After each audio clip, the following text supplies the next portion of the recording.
అన్నట్టు. ఒక్క నిమిషం మీ దగ్గరకు వస్తున్నా. రావద్దండి, అక్కడే ఉండి మాట్లాడండి, లైట్స్ అక్కడికే వస్తాయి. ఇక్కడికి వచ్చిన పెద్దలందరికీ నమస్కారం అండి.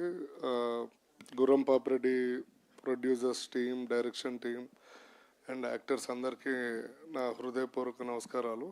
అండ్ నా మీడియా మిత్రులందరికీ, ఇక్కడికి వచ్చిన ప్రతి ఒక్కరికండి పేరు పేరున ధన్యవాదాలండి. అండ్ నేను ఎక్కువ టైం తీసుకోను, ఇలాగా ఎడిట్లో పోతుంది. సో ఫస్ట్ యాంకర్ గారు ఏదో ఇందాక నుంచి పర్లేదండి, నో ఫార్మాలిటీస్. బ్రహ్మానందన్ సార్ ఉన్నప్పుడు కూడా బొట్టు బొట్టు బొట్టు, ఇప్పుడు లేడీస్కి బొట్టు అంటే మర్యాద ఉంటుంది. నాకేదో నల్ల కాటిగా ఒకటి తెచ్చిచ్చి రోజు పెట్టారు. మీ దగ్గర ఉంటే పెట్టేయండి, మరి ఎందుకు ఈ మగవాటాలు?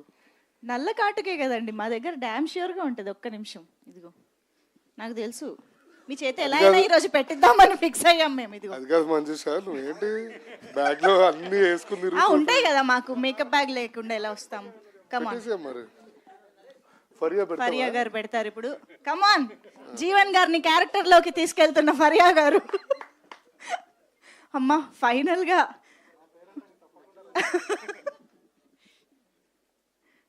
అంటే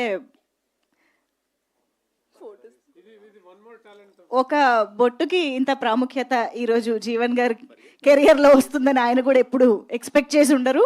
కానీ ఫరియా గారు పెట్టడం అనేది ఇంకొంచెం స్పెషల్ అయిపోయింది. కొంచెం అబ్బా దిష్టి చుక్క కూడా పెట్టారమ్మా. ఫరియా గారు, ఇప్పుడు ఈ మేకప్కి ఎంత ఛార్జ్ చేస్తారో నాకు సంబంధం లేదు, జీవన్ గారి దగ్గర తీసుకోండి. మంజుష గారికి పేమెంట్ ఆపేయండి సార్. Thank you Faria. ఇది నా జన్మ సార్థకం అయినట్టుంది. చాలా బాగా వచ్చిందండి బొట్టు. నేను అందంగా ఉన్నానా, అందుకని దిష్టి చుక్క కూడా పెట్టేసింది. Okay, come to the movie point of అంతే. సో సినిమా గుర్రం పాపిరెడ్డి అండి, చాలా బాగా వచ్చింది. ఇందులో నేను ఒక